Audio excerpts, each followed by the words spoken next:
आजची तरुण पिढी आणि वाचन यांचा तर 36चाच आकडा आणि त्यातही जर त्यांना पौराणिक, आध्यात्मिक किंवा ऐतिहासिक पुस्तकं वाचायला सांगितली तर त्यांच्या डोक्यावरती आठा येतात.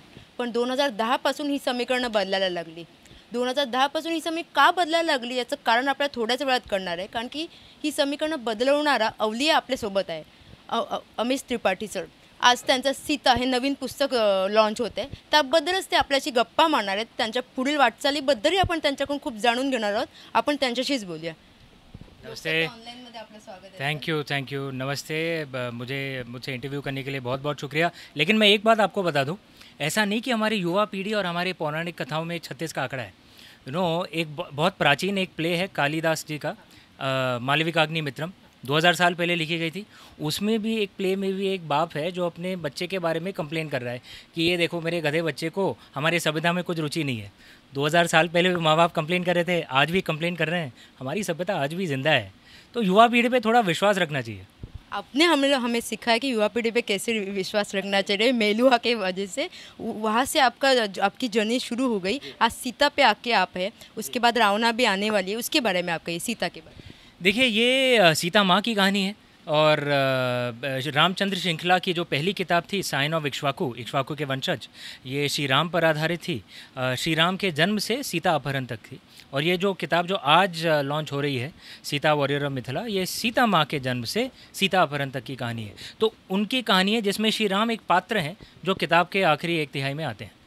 आपने इसका रिसर्च कैसे किया? हर किसी को ये सवाल है कि 2 साल लगे आपका इक्ष्वाकु के बाद 2015 में, और अभी 2017 में आपका आ रहा है। 2 साल में आप क्या किया आपने? पहले ये देरी के लिए बहुत बहुत माफ़ी मांगता हूँ।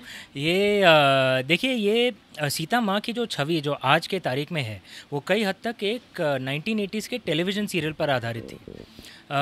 जैसे, लेकिन उसमें वो टेलीविज़न सीरियल और ओरिजिनल वाल्मीकि रामायण में कई फ़र्क हैं। जैसे ओरिजिनल वाल्मीकि रामायण में लक्ष्मण रेखा कहीं कुछ वर्णन नहीं किया गया है। कोई प्राचीन वर्णन रामायण के ऐसे भी हैं, अद्भुत रामायण, जिसमें रावण का वध सीता माँ ने किया था, श्री राम ने नहीं। सीता माँ ने रावण का वध किया था, तो उसमें वो योद्धा के रूप में उर्भर हुई थी। तो मुझे ये वर्जन्स बड़े इंस्पायर करते हैं, तो मेरी कहानी इन पर आधारित है। शिवा का जो स्टोरी थी वो तब, उसमें भी आपने, हम लोग ने जो शिवा पहचाना था, हम लोग ने जो सीखा था, उससे कुछ अलग ही आपने दिया। अभी भी सीता जो हम लोग ने जानी पहचानी, हम लोग को वो सीखा गया, उससे भी सीता एक अलग है।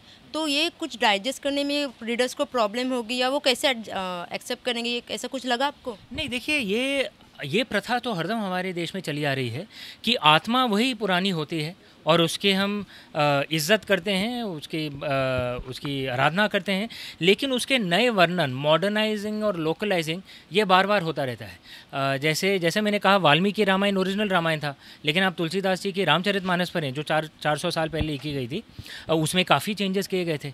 जो कंबन रामायण जो तमिल वर्जन है, 1000 साल पहले लिखी गई थी, उसमें भी काफ़ी चेंजेस हैं।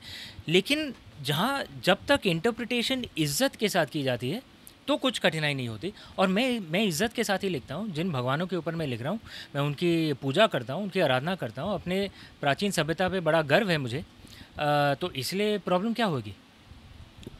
जैसे आपने बोला कि आप भगवान के ऊपर लिखते, तो नॉर्मली भगवान के ऊपर अगर लिखा जाता है, कंट्रोवर्सीज भी उसके साथ आ जाती है। लेकिन आपकी जो चारों बुक्स थे उसमें से कुछ भी कंट्रोवर्सी नहीं हुई। नॉर्मली हो जाता है, या कि मूवीज़ ले लो, ऐतिहासिक मूवीज़ ले लो, कुछ ना कुछ कंट्रोवर्सी हो ही जाती है। लेकिन आपने पूरा का पूरा चित्र अलग लिखा, फिर भी आपको कंट्रोवर्सी का सामना नहीं करना। देखिए, मैं आपको कह रहा हूँ, हाँ, भगवान की कृपा से कितने कुछ 35-40 लाख कॉपियाँ बिक चुकी हैं, कुछ कंट्रोवर्सी नहीं हुई है। और मैं ये सच्ची में मैं दिल से मानता हूँ कि अगर आप इज़्ज़त से लिखें, वो किताब में झलकती है। और हमारे भारतवासी जो हैं वो उनका दिल बड़ा होता है। वो देख लेते हैं कि कुछ किताब ऐसे लिखे जाते हैं कि आपको लेखक की मंशा किताब में ही दिख जाती है कि भैया उसको कंट्रोवर्सी चाहिए ताकि वो कुछ पब्लिसिटी मिल जाए और बिक्री हो जाए उसमें। मुझे कंट्रोवर्सी बिल्कुल नहीं चाहिए, मैं इज़्ज़त के साथ लिखता हूँ, इसलिए कभी कंट्रोवर्सी होती नहीं। मुझे अपने भारत देश पे बड़ा विश्वास है। हमारे लोगों का दिल बहुत बड़ा है।